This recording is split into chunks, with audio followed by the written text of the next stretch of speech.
দেখেন প্রদত্ত সমীকরণ a plus one square plus two into K plus three x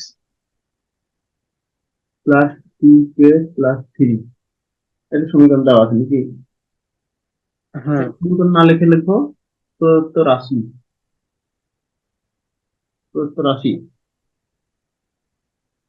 এখন আমাকে লিখতে হবে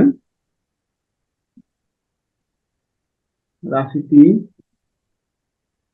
পূর্ণবর্গ হলে নিশ্চয় শূন্য।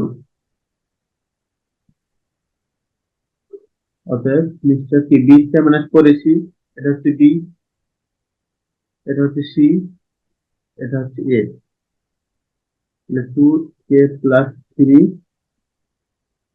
B square minus four, A বলতে কে প্লাস ওয়ান, সি বলতে টু কে প্লাস থ্রি সমান জিরো। তাহলে ফোর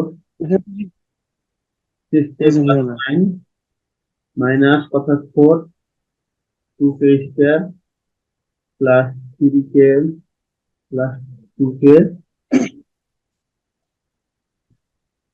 প্লাস থ্রি সমান জিরো। তারপর কি করতে হবে দেখেন, দুটা জায়গা থেকে ফোর কমন নিয়ে নিই, square plus six k plus nine minus two k square minus তিন আর দিয়ে একবার করে দিই পাঁচ কে, ফাইভ কে মাইনাস থ্রি ওয়ান জিরো। ঠিক আছে, এ পর্যন্ত করছিলেন।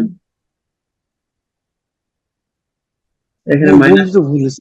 এখানে মাইনাস টু কে এখানে কে, তাহলে থাকলো মাইনাস, আর ফোরটা এদিকে যে ভাগ হয়ে দিলে জিরো হয়ে যায়।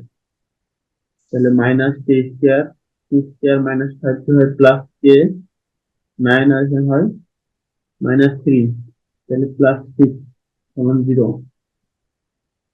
বা k square minus k minus six সমান জিরো। বা কে স্কয়ার মাইনাস কত লিখতে পারি, three k plus two k minus six সমান জিরো। বা k minus three k plus two সমান জিরো, অতএব কে সমান থ্রি কমা মাইনাস টু।